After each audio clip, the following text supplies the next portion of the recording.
If I haven't met you yet, also for our new mid-year students, my name is Catherine, and I work in leadership and career development with my colleagues, Lauren and Dave, and I am the chair of the first year program committee.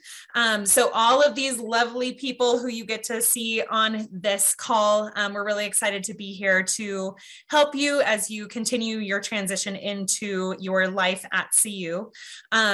Tonight, we do have some really great guests joining us and some interesting and really important topics to cover.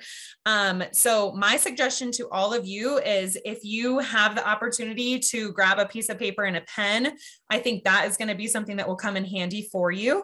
But other than that, we are covering everything about what looking for campus off-campus housing looks like.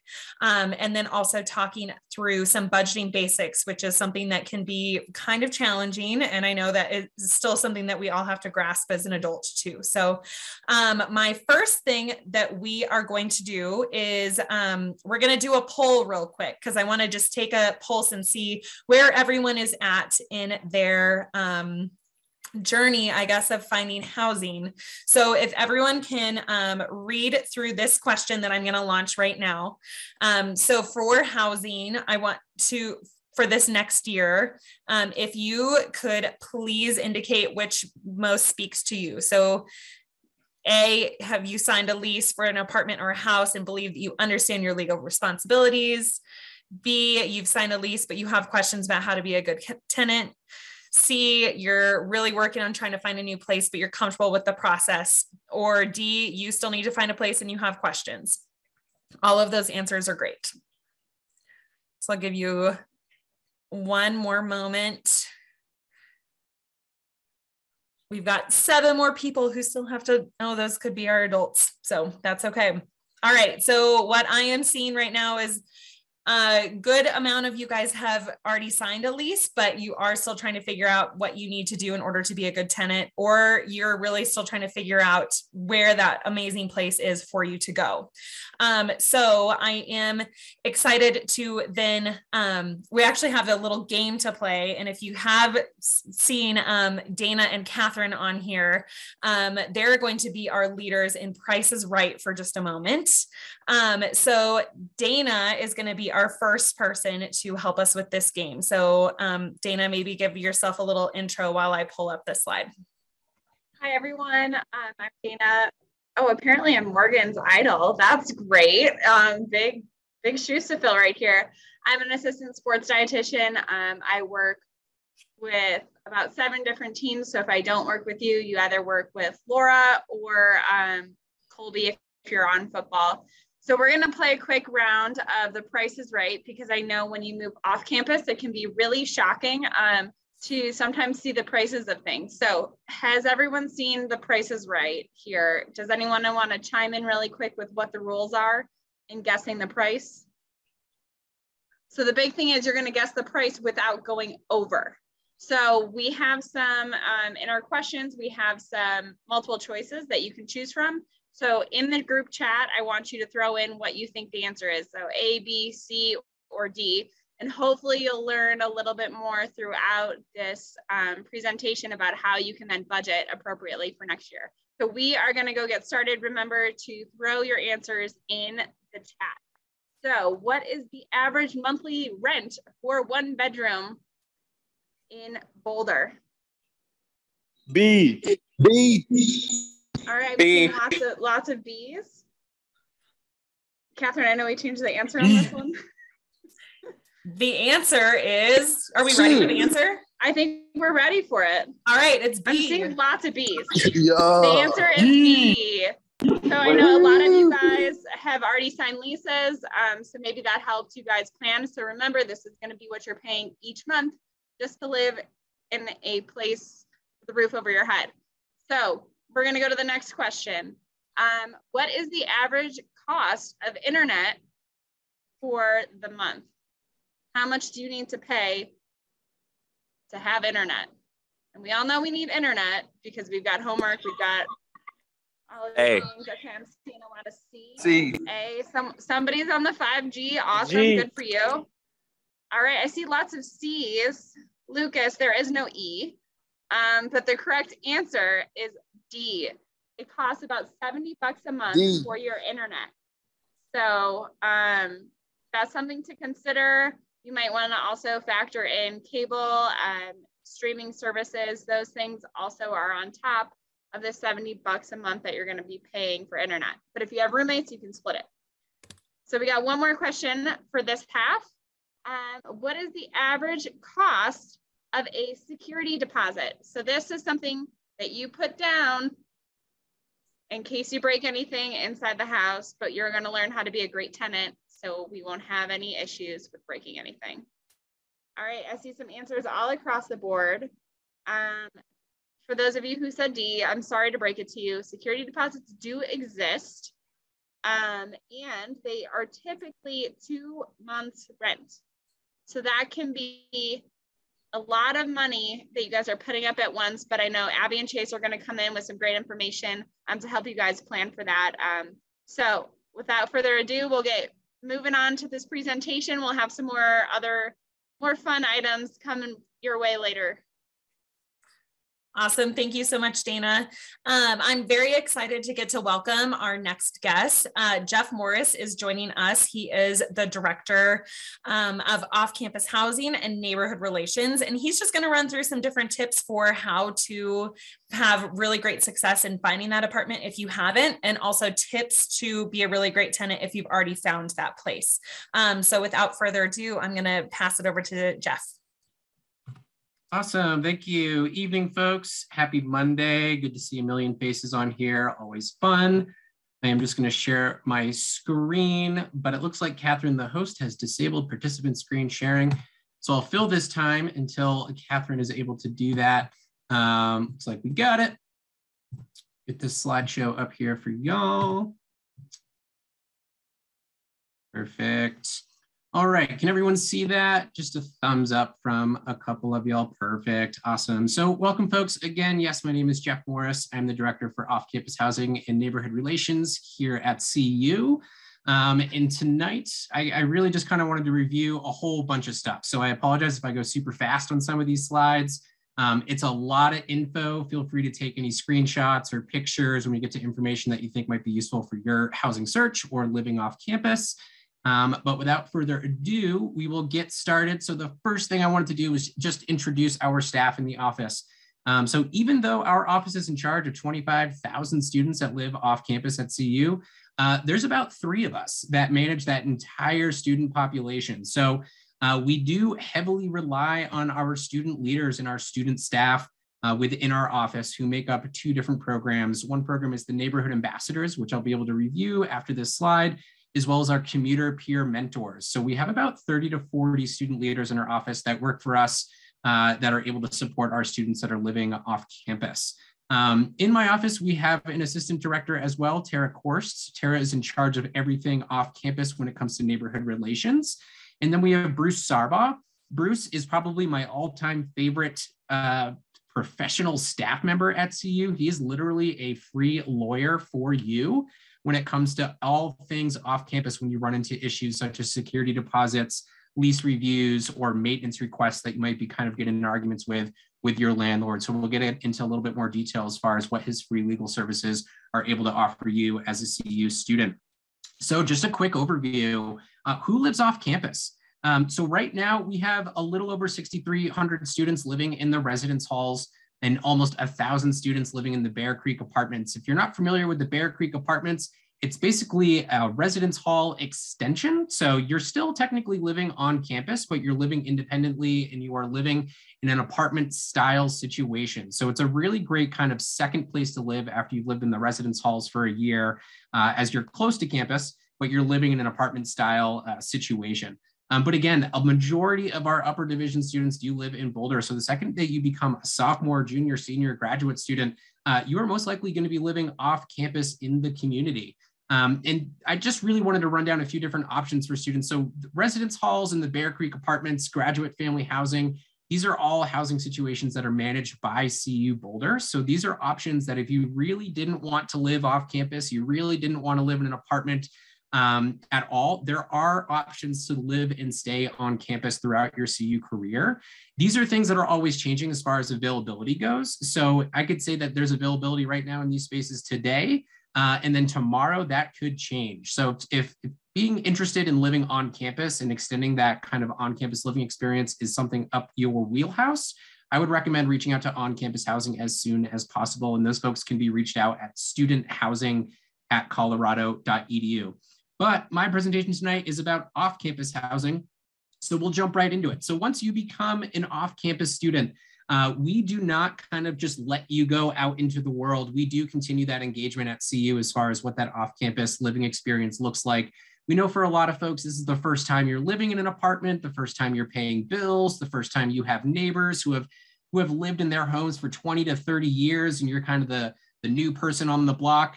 So what we have in our office is neighborhood ambassadors, who are our student leaders that live in neighborhoods all over the city of Boulder.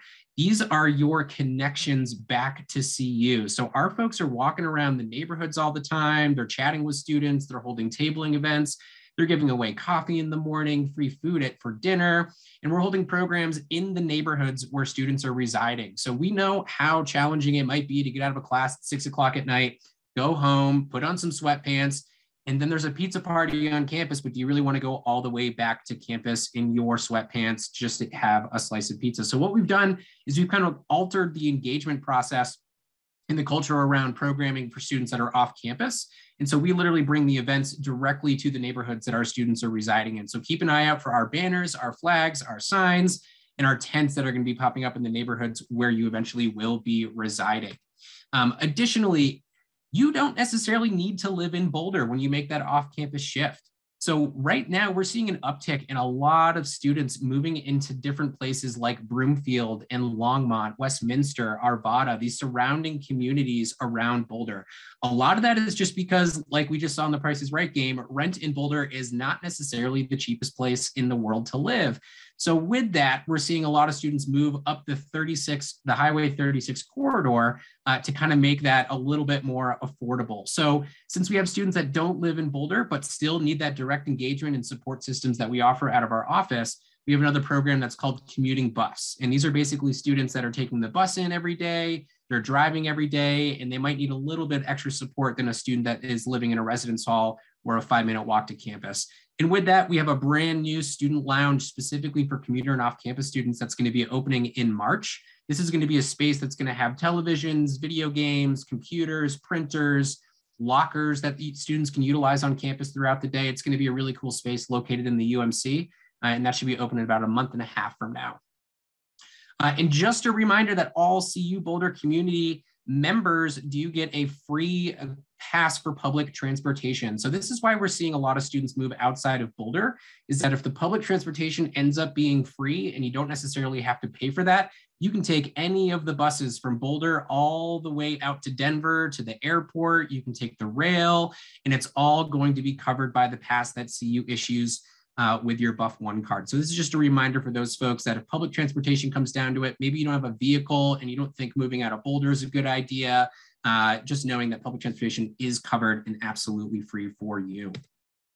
So digging into the search itself, I know some folks on here have probably signed some leases and I know others have not. So just a kind of a few different things to know before you begin your off-campus housing search. These are questions that we really recommend that students dive into, find an answer for, and it's really going to help and round out that full experience. So what is your budget? And really digging into, a lot of students are just thinking about their rental budgets, right? But starting to put together that overall monthly budget is what we call it. So thinking of things like utilities, food, entertainment, going out, school supplies, what is that overall budget going to look like on top of rent, which will ultimately determine probably where you're going to live and what style of housing you're going to be living in. And also leading into our next question, whether or not you should have a roommate, because right now we are typically seeing a lot of students living with a roommate, wanting to live with a roommate, because it's going to cut those costs. It's going to allow bills to be cut, rent to be cut, to be shared. And sometimes just for the social aspect, having a roommate can be a lot of fun. Do you want furnished housing or unfurnished housing? So there are properties in Boulder right now where you can rent and everything in the apartment or the house is going to come with it. So bed, dining room table, dressers, everything in the kitchen, everything that you could imagine. Those options are going to exist. But certainly we see a lot of excitement with students that move off campus and want to buy all sorts of brand new furniture, which can be super fun. But just know that these two options do currently exist.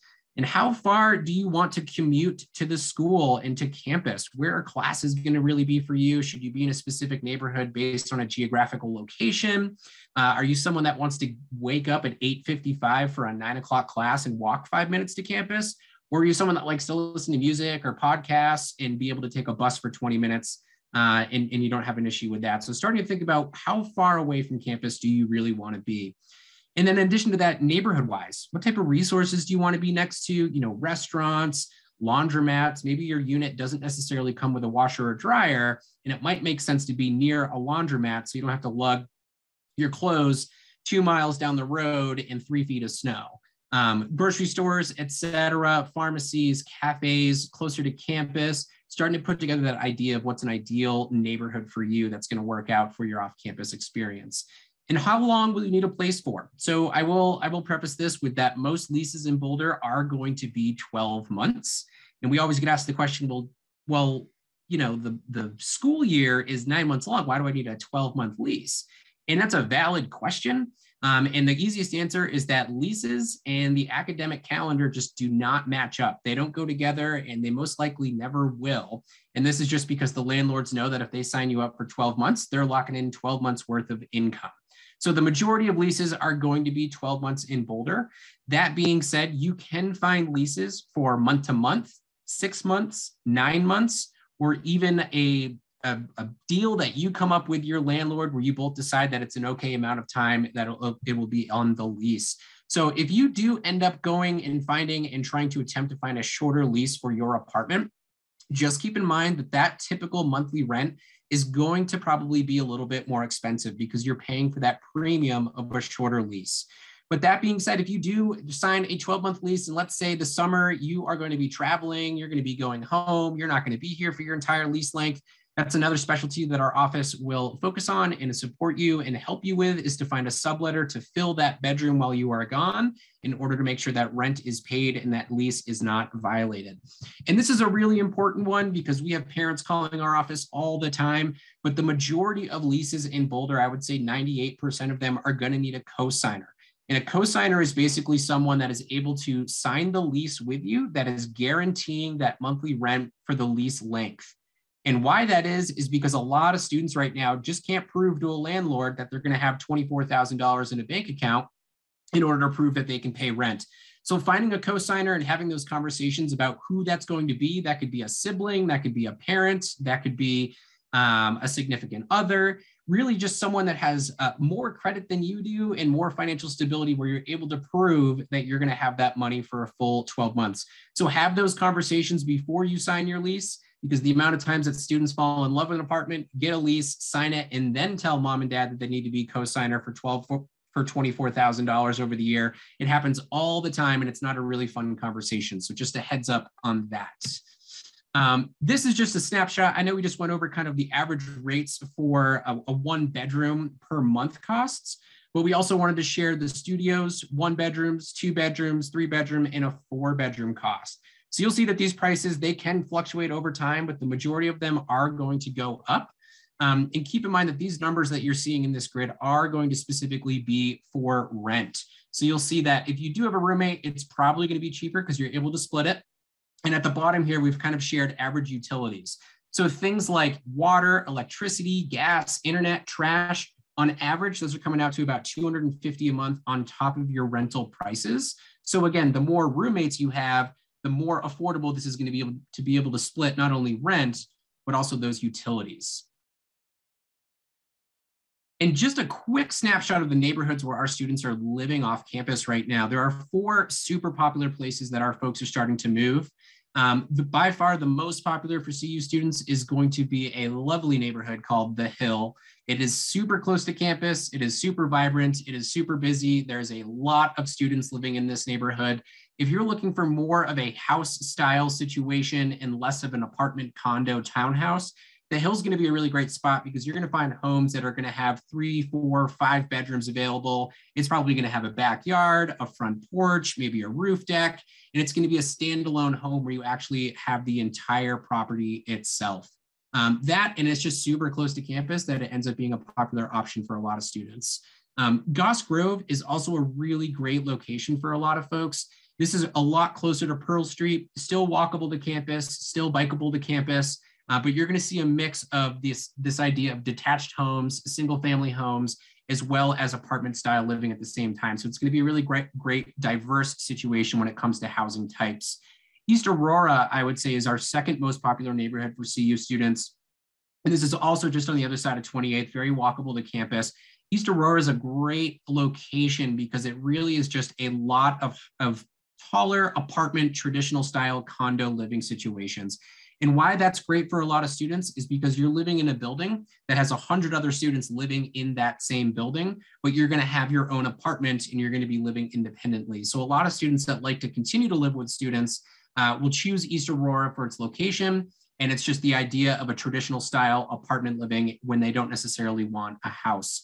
Now, Martin Acres is going to be more of your traditional style neighborhood. There's going to be a lot of families, a lot of young professionals. We're slowly seeing CU students become more interested in Martin Acres because they're seeming to get a lot more for their money. They're still getting their standalone houses. They're still able to put four students in the home itself.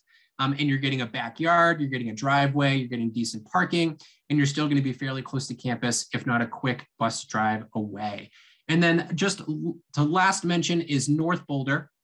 North Boulder is also becoming pretty popular amongst our folks because, again, you're getting a lot more for your money than you would in places like the Hill or Goss Grove, just because of their locations to campus. So again, this all being said, don't think that you absolutely need to live in Boulder. If money is becoming an issue and that's becoming a challenge to kind of afford Boulder, we totally understand that. And we can absolutely work with you one-on-one to find the best location that's going to work for you based around the budget itself.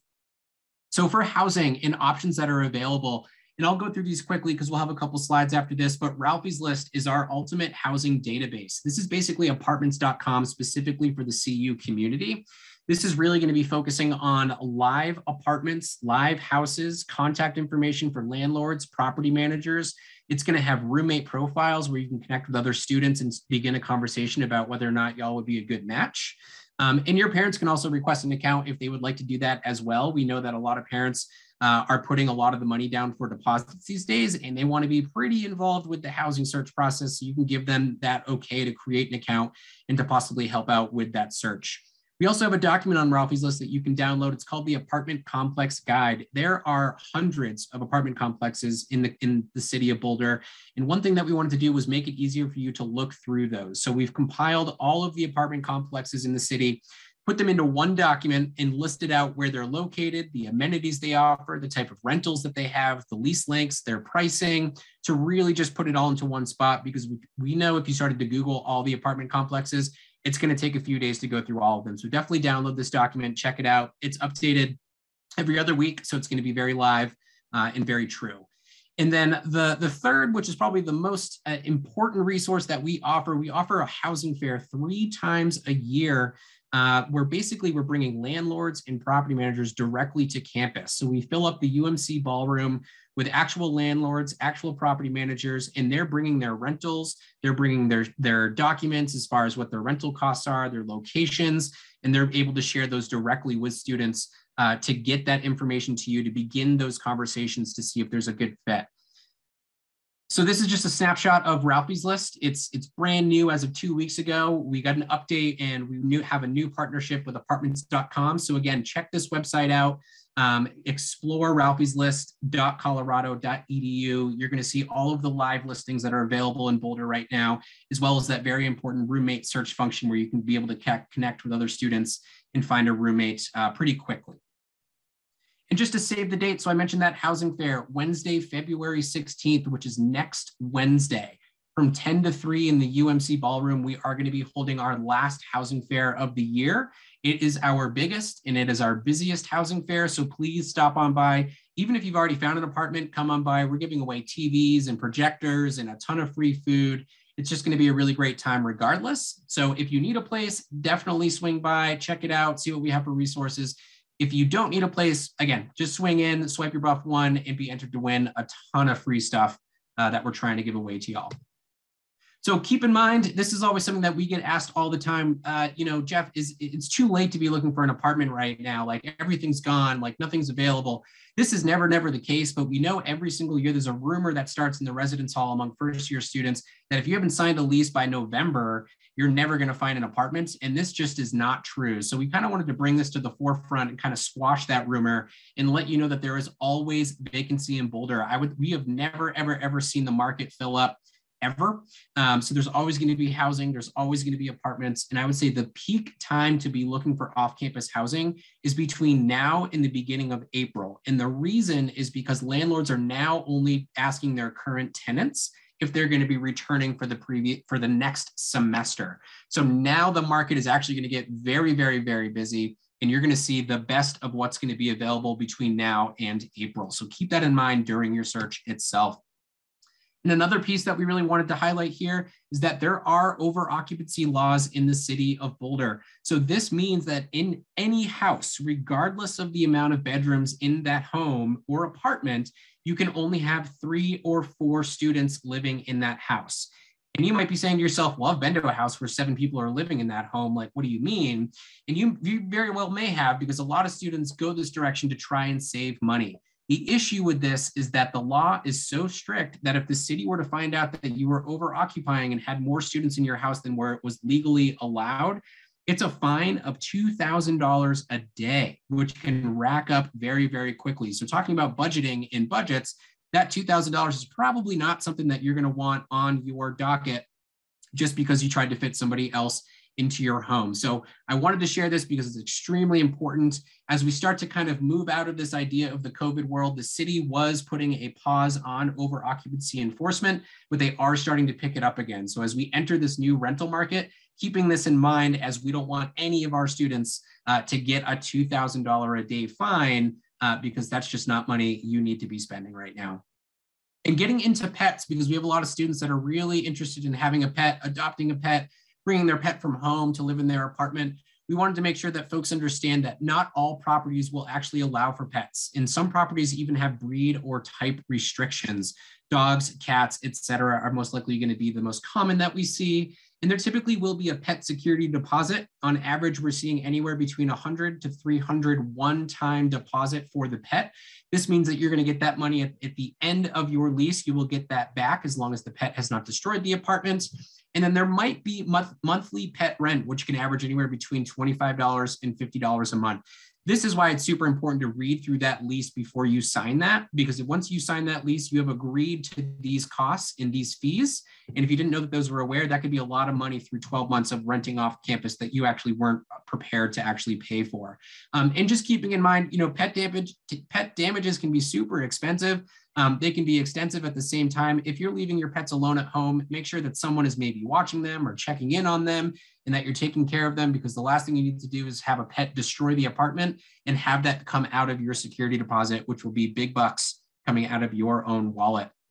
And so again, that's why it's so important to actually read through your lease. So that gentleman, Bruce Sarba, that I was talking about at the beginning of this, the legal advisor in our office, he is a completely free attorney in our office that students can utilize. Everything from reviewing the lease with you prior to signing it. He can review the lease with you after you've signed it, but he can also assist you in working with a landlord if it comes to any issues regarding things like maintenance or a security deposit dispute or fees that you believe you're wrongfully being charged.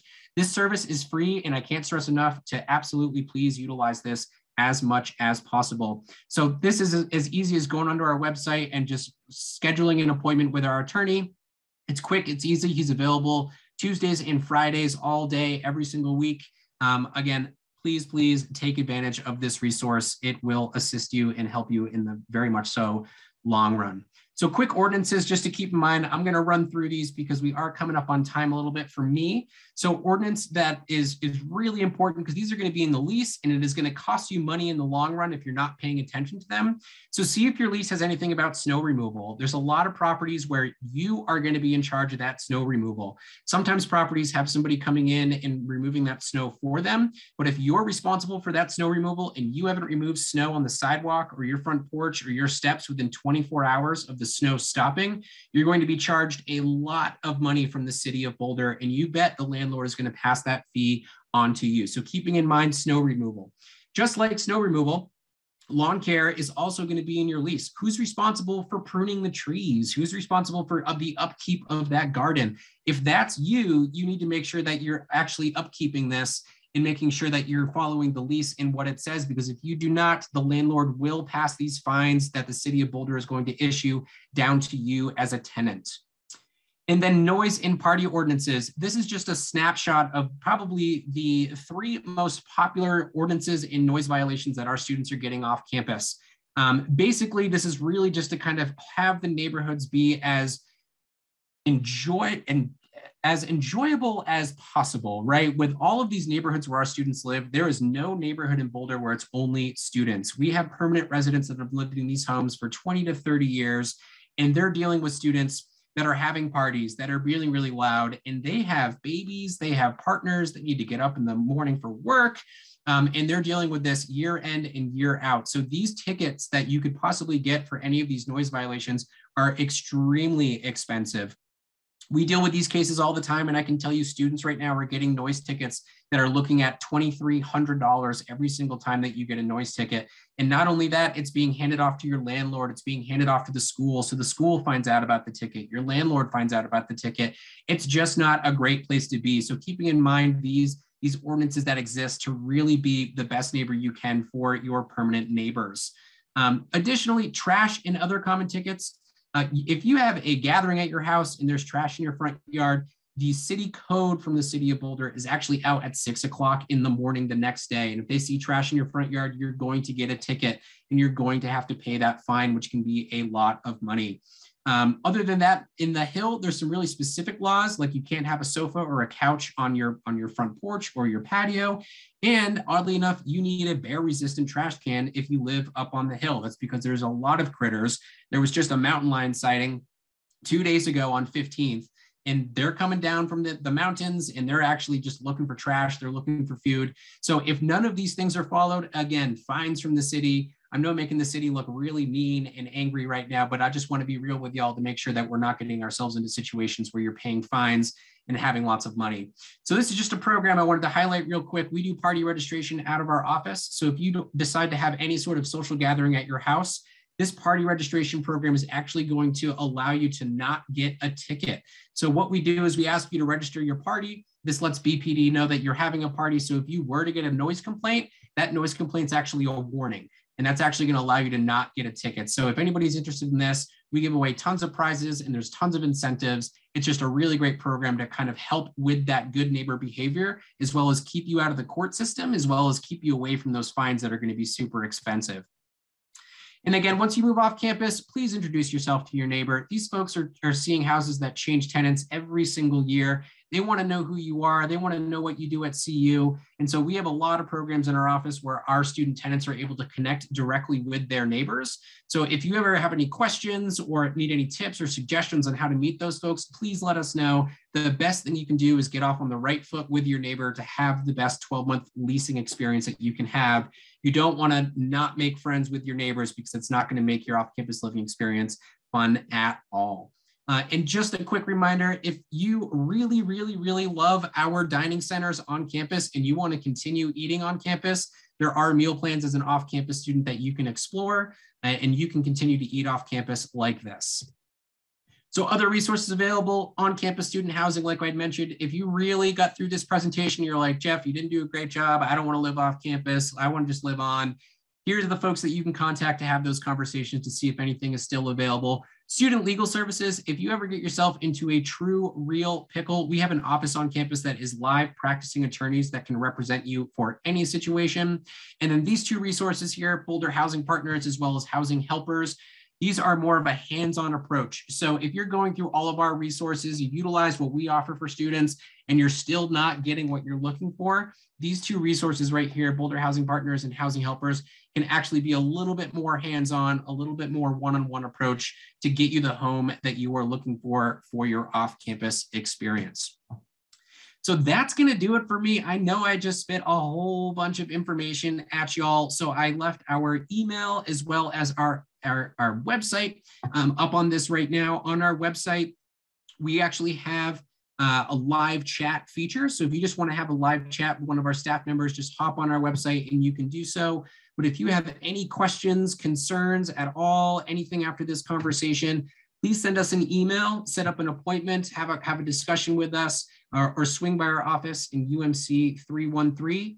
We are open Monday through Friday, 9 to 5 in person. So we would love to see your faces in our office. Catherine, I don't know if I have time for questions or answers, but I'll leave that up to you. But as far as my stuff goes, I would say that's about it. Jeff, you gave us so much great information this evening. So if anybody has a question, I'm not hearing of any, but I think I've put your information into the chat. And seriously, great presentation. There was so much info there. So let's thank Jeff for spending his evening with us tonight. So Jeff, thank you so much. We are going to run into our next little part of the presentation and throw it over to Chase Meyer, our friend from compliance, to talk a little bit about financial aid and some very quick budgeting basics. So if Chase, I'm going to throw it to you and I'm going to get your presentation up right now.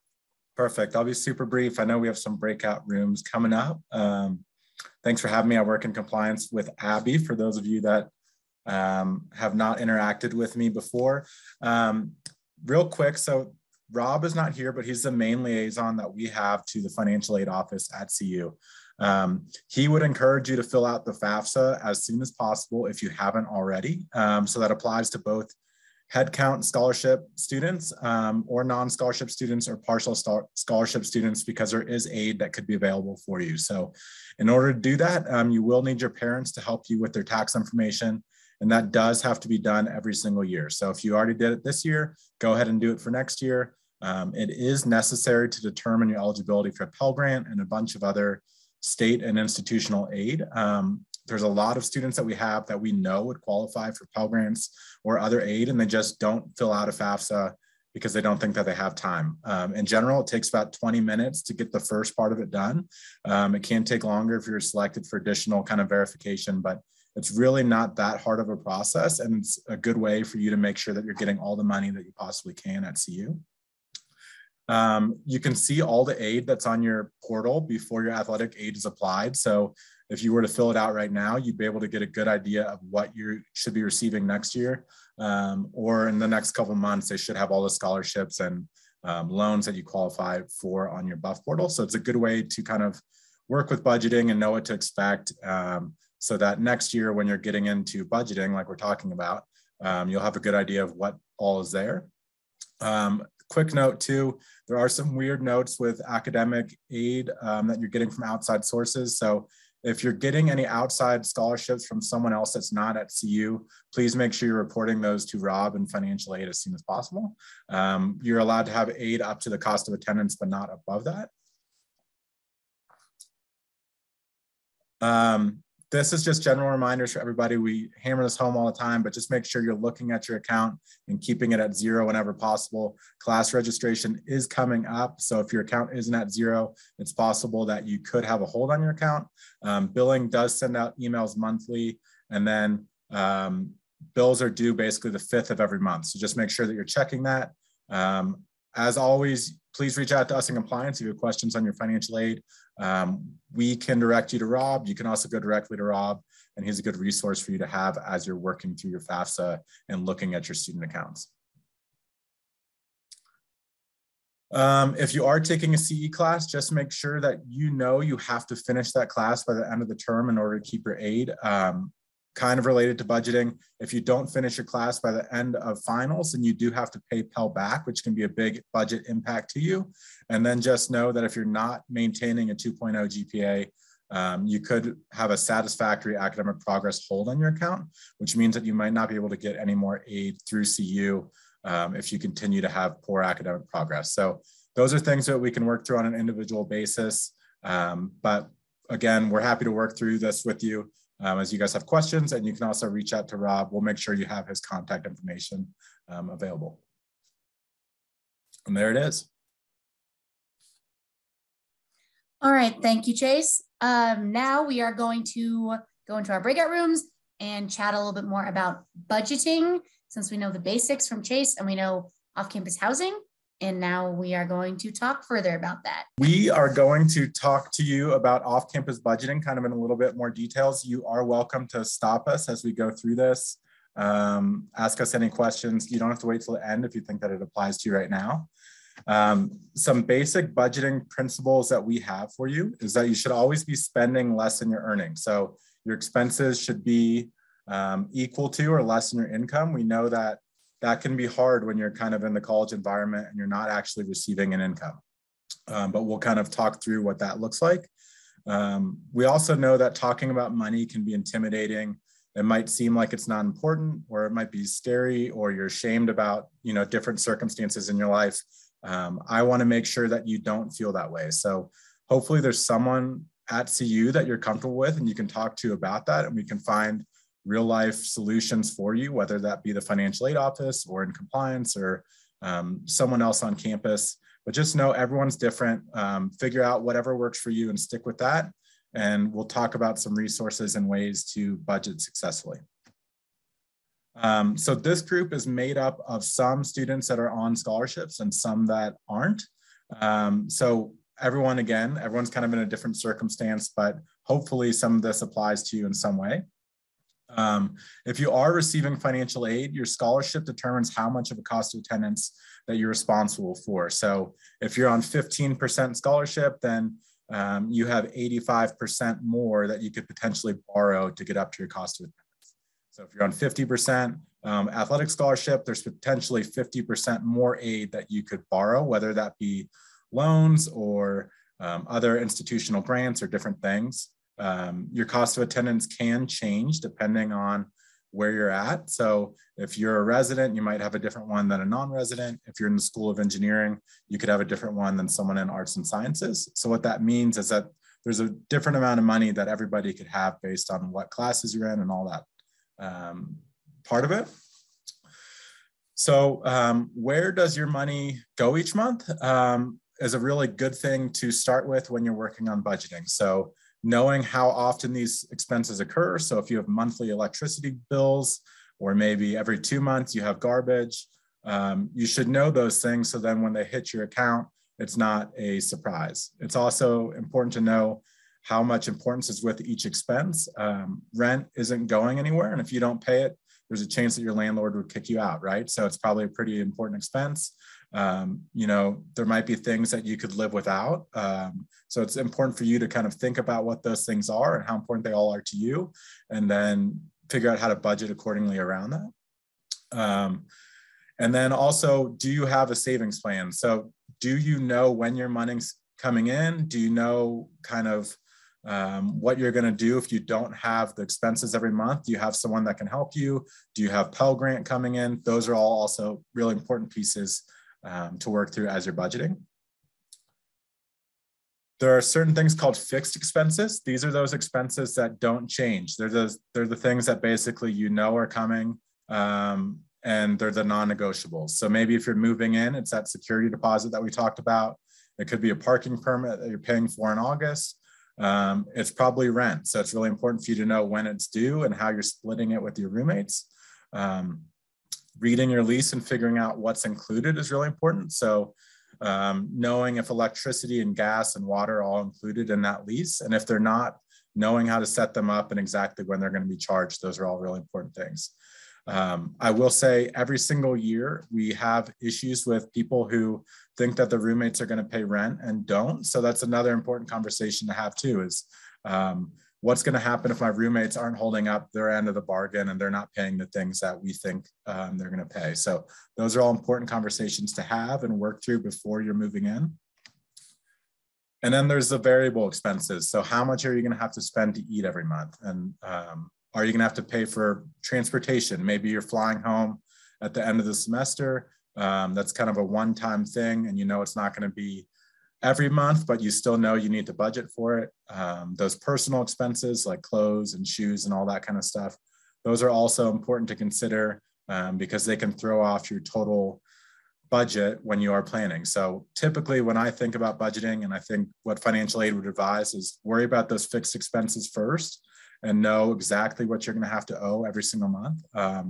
Figure out how your scholarship is going to work in, what aid you're going to have to cover those, and then you should be able to work through and figure out what your variable expenses you can afford. So outside of fueling station, how much you're going to have to eat.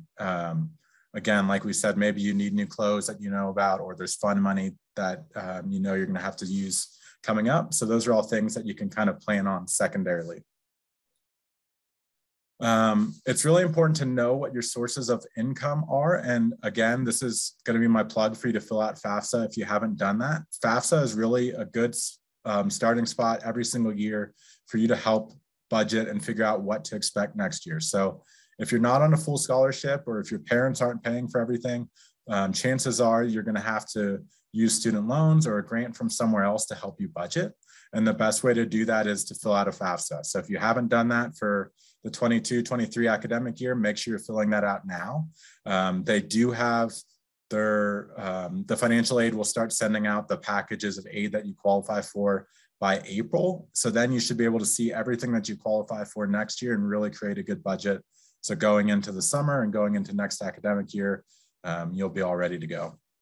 I do want to talk about the Alston Benefit too. I know that's new, and hopefully everyone's received it or knows how to receive it. If you're participating in those 5 events, that can be a really good tool too for you to go to these events, when earn $198 an event, and then you could save some of that money for next year too, and kind of plan on that in your budgeting. So that is something that's there for you. Again, remember the goal each month is to have more money coming in or have it be equal to your money going out. If it's not, you could run into issues, obviously. Student loans are one of those things that you would get from filling out a FAFSA every year. There's different types of student loans. Federal direct loans fall into 2 different categories. So one is a subsidized loan. Those are based on need, so your parents' income, and they do not accrue interest while you're in school, which is huge. That's a really big thing. Unsubsidized loans may or may not be based on your financial need, but they do get interest while you're in school. There's also loans that your parents can co-sign with you. So if you don't qualify for all federal direct loans, your parents could co-sign a loan with you. And then there are private loans too. So if you don't want to fill out FAFSA, you know, you just want to go with a private loan, you could always do that. Those are not subsidized through the government typically. You know, I mentioned this earlier, but that email address down at the bottom is a really good place to start if you have questions on loan or have questions on your FAFSA. We'll briefly touch on this. So you'll get a financial aid award package like we talked about. That should come out in April. That'll have all the loans and grants and everything that you qualify for. Again, that can be up to your cost of attendance. And I think that's a really good place to start figuring out what to budget for next year. You do not have to accept everything that you qualify for. So it's good for you to look at your budget, figure out exactly what you're going to need, and then conservatively estimate what you're actually going to need to borrow. Work study is also an option. So if you want to have a job on campus and you fill out a FAFSA, you could qualify for a work study. So I know a lot of athletes don't have time for jobs, or they don't think they have time, but work study can be a good solution because you're working on campus and they'll pay you basically for a portion of your loan. You could also always work over the summer. So it can be tough, I know, with schedules and everything else, but it is another good option if you think that you can earn some extra money over the summer. That's typically the best time to do it. Just remember, you got to consider if you're going to be back home and when your leases start and all that kind of stuff. And then obviously work with your coaches on the preseason practice and all that. There is a different summer aid application. I know we're running out of time here, but just make sure that if you do fill FAFSA and you need aid over the summer for classes, there's a separate application to fill out, but we can work through that with you too as you're doing that. Okay, we will make sure that we send this out. I know it's a lot of information there, but just the biggest reminder is work with us if you have any questions. We are available as a resource if you need any more information. I know we're all coming back together. And so I think one of our biggest things is we want to continue to be a great resource for all of you and all of these different questions that you might have come up. So just make sure if you do have a budgeting question, you know that you have Rob Sullivan's information now, and you also have Chase and Abby, who are great resources. If you feel comfortable asking me questions too, I would be happy to either find out the question or the answer or anything like that. So we are almost done with our evening. We have one more round of Price is Right. So I'm gonna throw this one over to Catherine this time, other Catherine Lindauer, and she's gonna help us through this. Awesome. I hope everyone learned a lot in their breakout sessions. That was super informative. Thanks, Chase. Thanks, Abby. So we're gonna do one last round of Price is Right. So if you recall, the rule is that you need to guess the price without going over. So the first question is, what is your monthly expense if you were to drink a grande latte from Starbucks 5 times per week? 93, 50, 120, or coffee is life. There is no price. So please tell us what you think it is. Seen some B's, A's, D's. Kind of got a wide range here, folks. And that answer is, wow, and it's some J's. It is A. It is $93 if you were to drink, you had a grande latte from Starbucks 5 times per week for a month. So think about that $93, what you might be able to do with that money if you were to spend it on something else. Okay, our next question, which is, what is the price of a new pair of Yeezy 500s? And Dana, you're gonna have to tell me what these even are. A is $150, B is $290, C $480, and D is priceless. There is no price. They're amazing. I don't really know what these are. Shout out to Quincy for telling me what the cool shoes were. So he should be getting this one right. Although there was a price range. So seen a lot of D's. A lot of people think these are priceless. The correct answer is B. It is $290 for a new pair of Yeezy 500s. Thanks, Quince. Okay, and then our final question is, and many of you will need this in your new homes and condos, apartments and such, is what is the cost of a bundle of cleaning supplies, toilet paper, paper towels, laundry detergent, dishwasher detergent, dish soap, and all-purpose cleaner? $15, $45, $55, or $75 for all of those to make sure your home smells good, feels good, is awesome. I've seen a lot of C's, D's, 600 or more. And the correct answer is B. It's $45 for all of those cleaning supplies. So just make sure you can include those in your budget that we just talked about. Back to you, Catherine. Thank you, Catherine, and thanks, Dana, for putting both of those little segments together. So we are towards the end of our evening. Like I said, all of us want to be a great resource to you when it comes to figuring out how to live on your own for the first time, and then how to budget too. We understand that is a huge step, and so we just want to be of help with that. We're really excited because we have one more session of first year program for this year's cohort, which is pretty cool. So we are planning to meet in person to have a little bit of a celebration and talk all about all of the things that you can take advantage of here in order to really set yourself up for success for your next steps after you leave us from CU and graduate. So just a quick reminder, that session will be on March 14th. And other than that, we want to continue to be here for you. So please just let us know if there's anything that you need. And we're really happy that we got to see all of your shining, happy faces. So we're finishing 3 minutes even earlier than we thought we were going to. So enjoy. And thank you for being here.